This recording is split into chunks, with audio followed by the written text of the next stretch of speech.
누가복음 5장 33절에서 39절까지의 말씀입니다.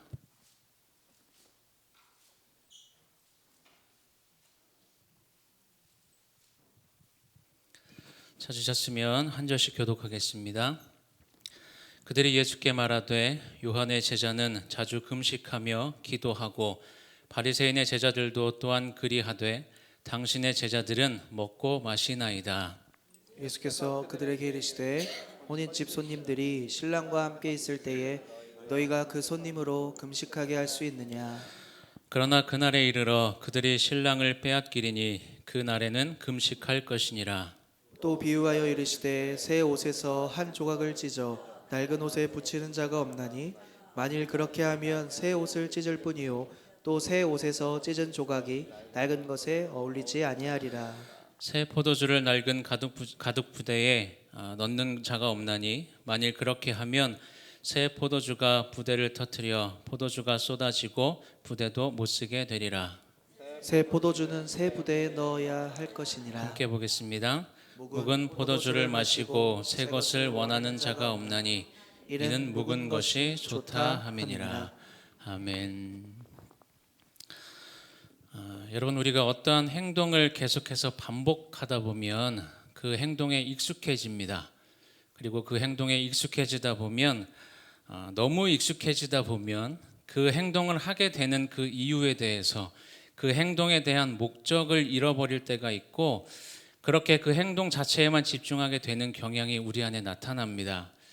그렇게 우리가 행동 자체에만 너무나 집중하게 되면 어느 순간 내가 하는 행동이 무조건 옳은 것이다 라고 여기게 되고 그러다 보면 그 나의 행동이 모든 그 행동의 기준이 되어 버릴 때가 있죠.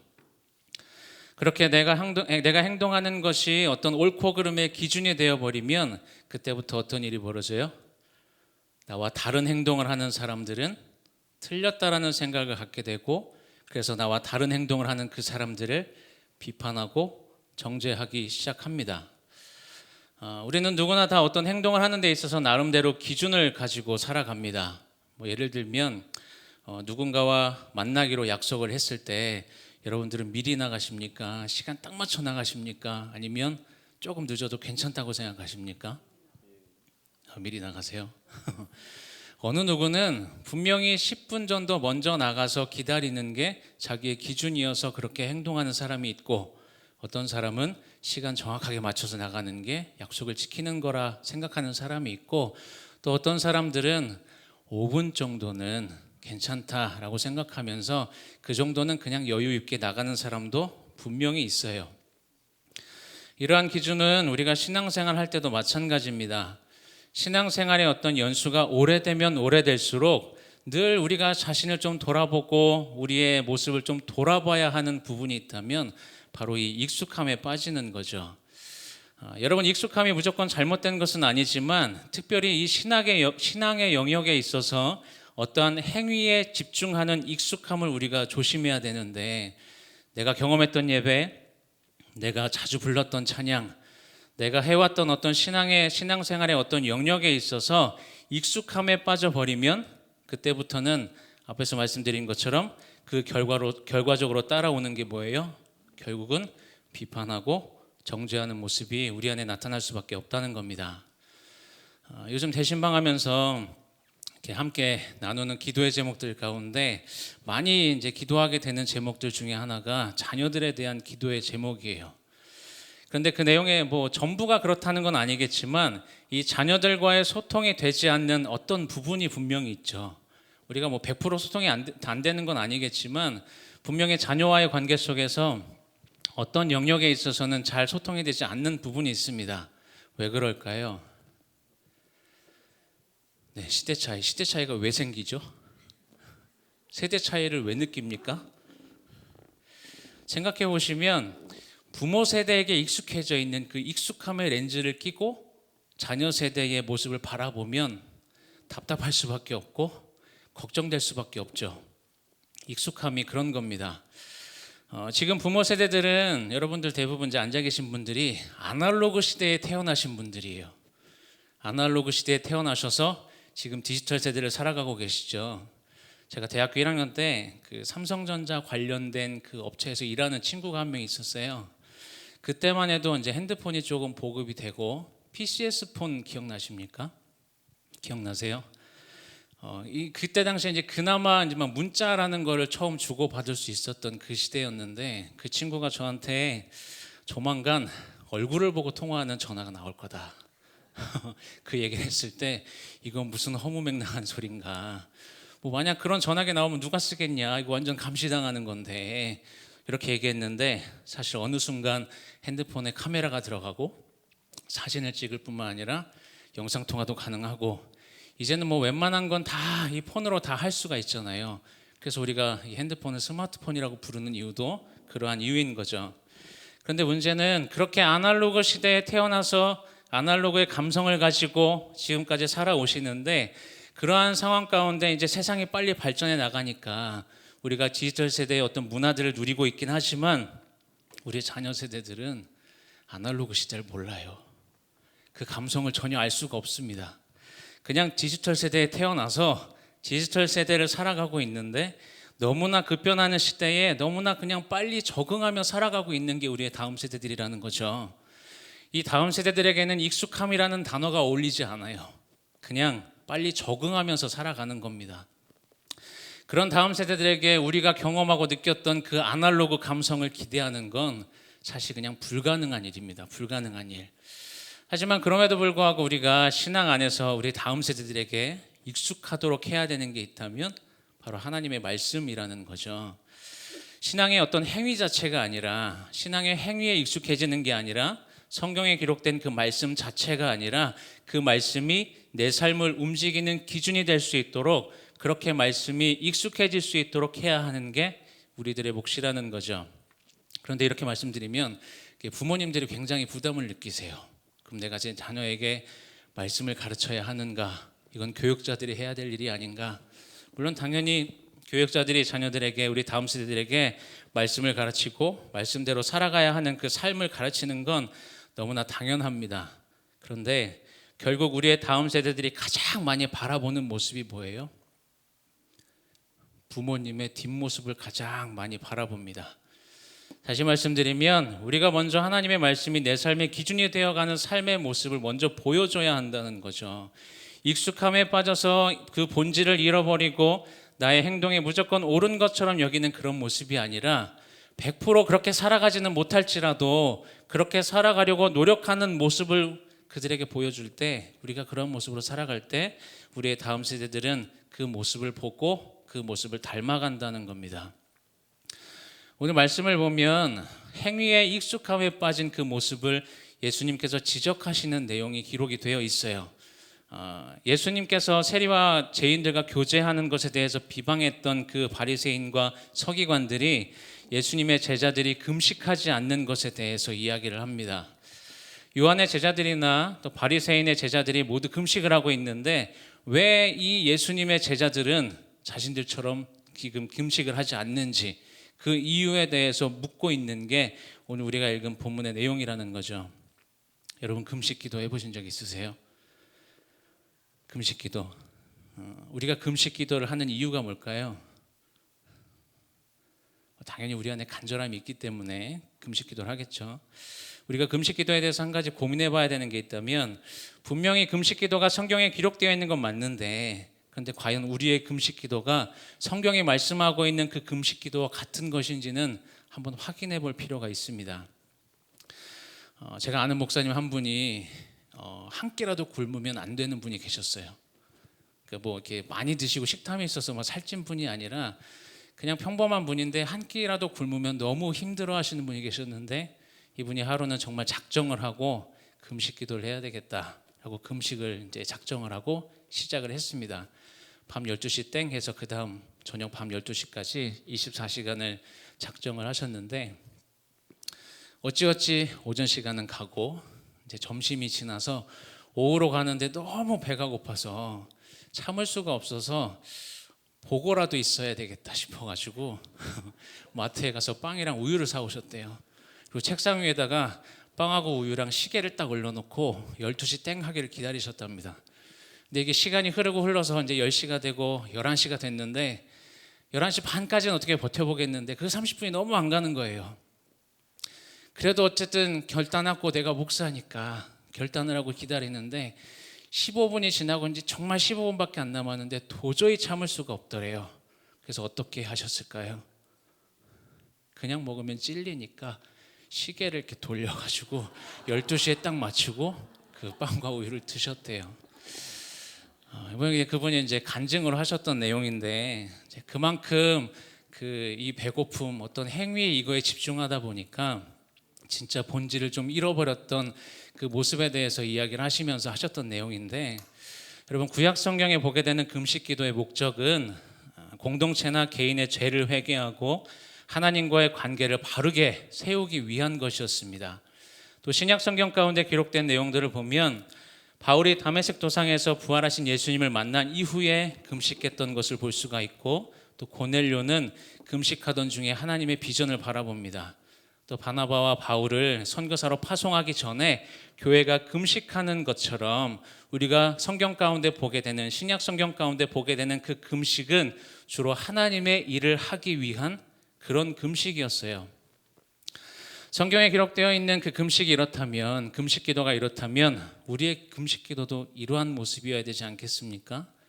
그런데 본질을 잃어버리고 행위 자체에 집중하고 그 행위에 익숙해져 있던 바리새인들이 뭐라고 이야기하냐면, 누가복음 18장 12절에 이런 말씀이 기록되어 있어요. 나는 일해에 2번씩 금식하고 또 소득의 11조를 드리나이다 라고 이야기를 합니다.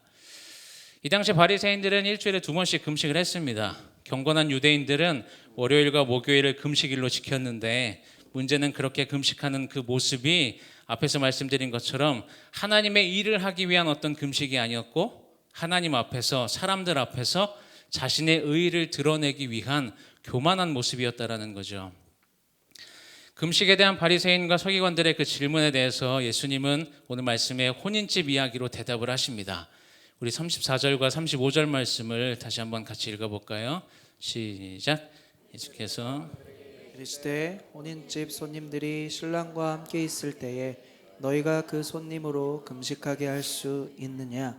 그러나 그날에 이르러 그들이 신랑을 빼앗기리니 그날에는 금식할 것이니라.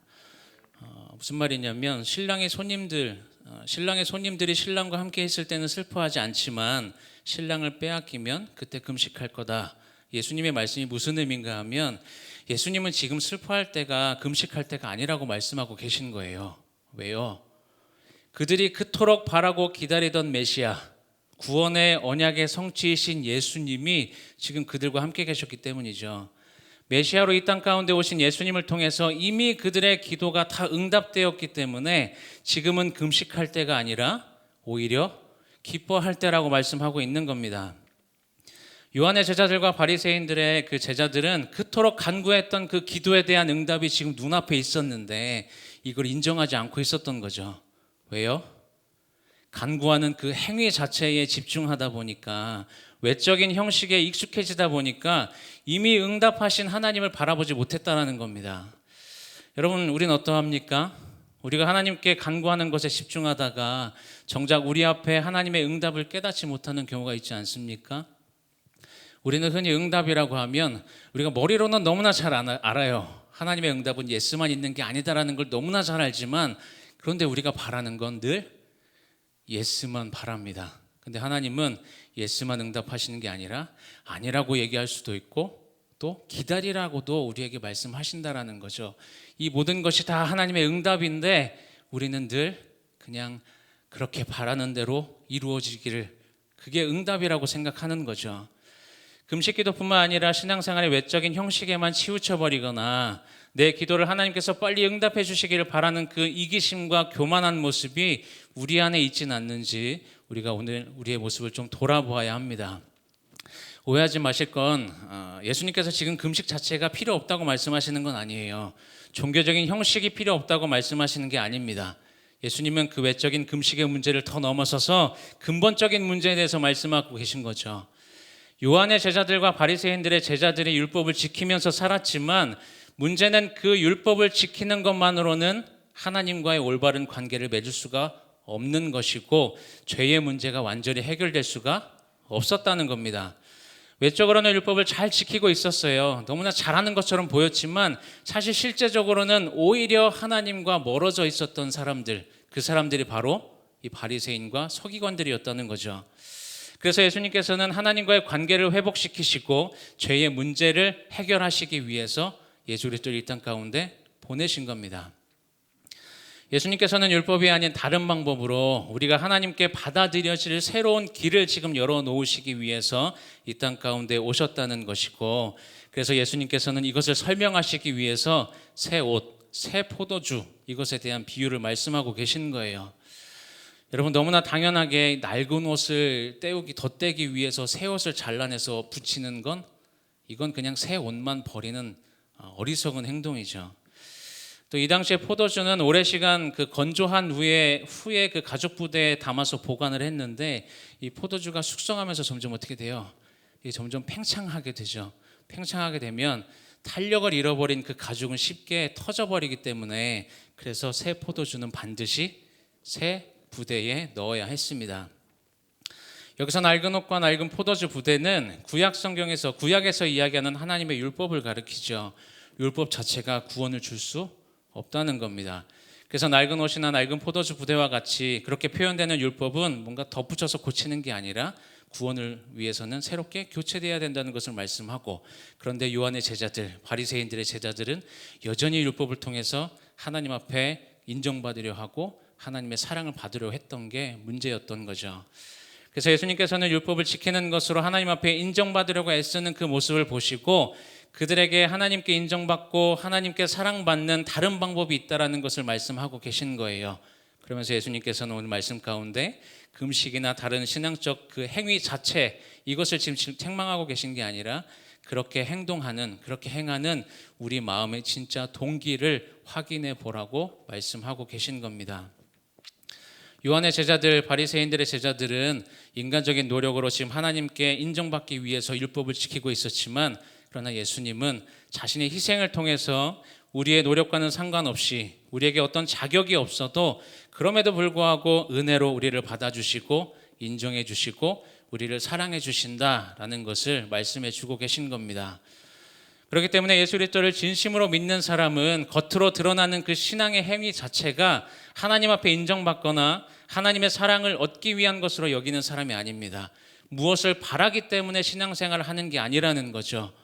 예수 그리스도를 진심으로 믿는 사람은, 참된 신앙생활을 하는 사람들은 죄인된 우리들을 아무 조건 없이 받아주신 그 하나님의 은혜를 깨닫고 먼저 그 은혜에 감사하면서 감격의 삶을 살아가는 가운데 그 은혜로 인해서 자신의 몸과 마음을 다해 헌신하는 그 모습, 이 모습이 자연스럽게 외적으로 드러나게 되어 있다라는 겁니다. 사실 근데 따져보면 신앙의 행위 자체에 집중하고 있는 사람과 은혜로 인해서 헌신하는 사람의 외적인 모습이 보일 때는 사실 별 차이가 없는 것처럼 보여요. 그러나 분명한 차이가 있죠. 은혜에 반응해서 감사와 감격의 삶을 살아나는 가운데 그렇게 드러나는 헌신된 모습에는 뭐가 있어요? 늘 기쁨이 있다라는 겁니다. 여러분, 우리는 이미 예수 그리스도의 십자가로 인해서 하나님께 완전히 받아들여졌습니다.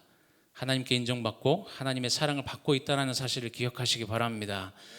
만약 그럼에도 불구하고 우리의 외적인 모습의 이유가, 우리의 행위의 이유가 하나님께 인정받기 위한 것이라면, 그러다가 익숙함에 빠져서 우리의 행위가 다른 사람들을 정죄하는 어떤 기준이 되어서 살아가고 있다면 우리는 진정한 구원의 은혜와 기쁨을 제대로 누리고 살아가는 삶이 아니라는 겁니다.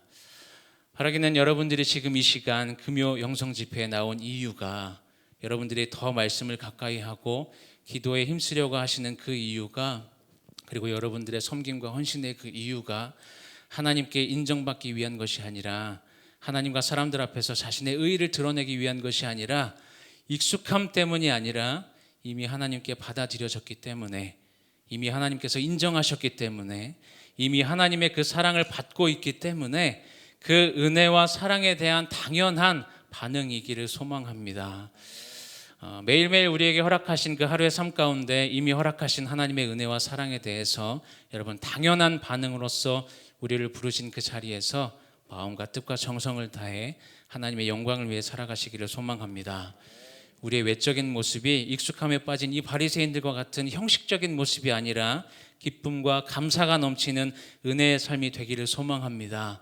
우리가 그러한 삶을 살아간다면 우리의 다음 세대들, 우리가 다음 세대에 대해서 고민을 많이 하고 있지만 우리가 먼저 그러한 모습으로 살아간다면 우리의 다음 세대들이 그 모습을 보고 닮아가면서 하나님을 더 깊이 경험하게 될 것이고 그러한 삶 가운데 더 기쁨과 또 승리하는 삶을 살게 될 것을 믿고 더욱더 우리가 주님 앞에 진실한 모습으로 신실한 모습으로 거룩한 모습으로 살아가시기를 주님의 이름으로 축원을 드립니다.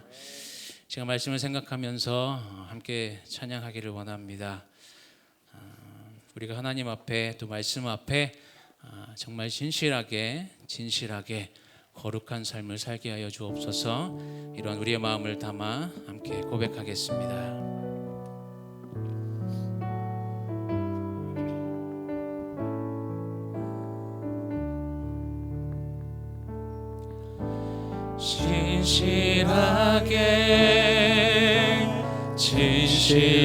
진실하게 거룩하게 살게 하소서. 진실하게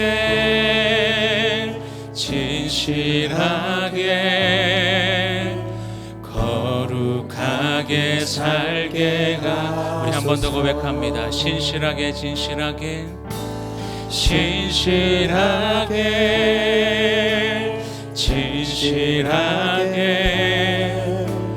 거룩하게 살게 하소서.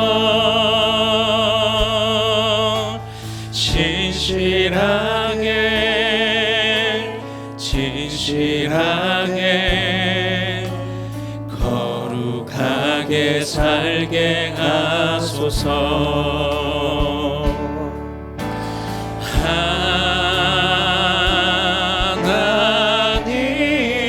하나님 나의 마음 만져주소서.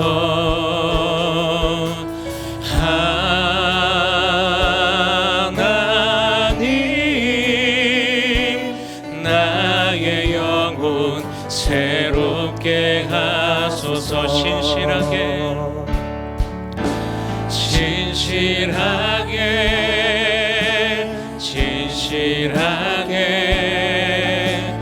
거룩하게 살게 하소서.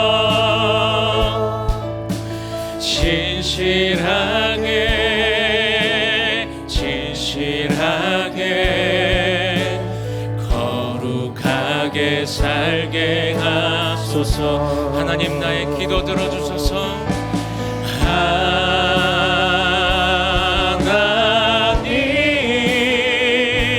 하나님 나의 기도 들어주소서.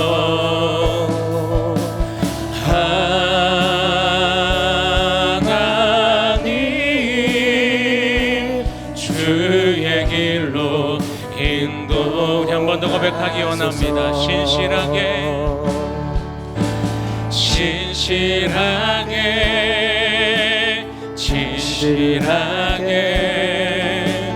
거룩하게 살게 하소서.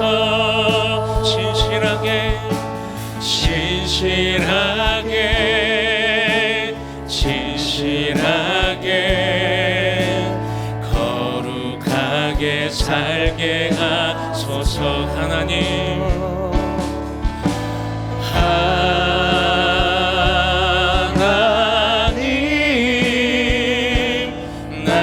나의 기도 들어주소서.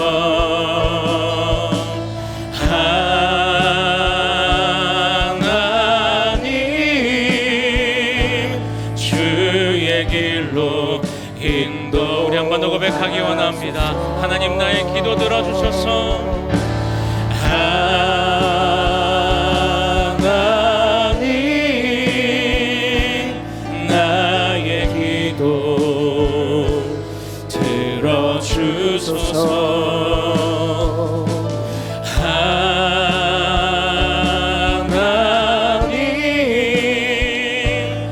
그의 길로 인도하소서. 지금 말씀을 생각하며 함께 기도하기를 원합니다.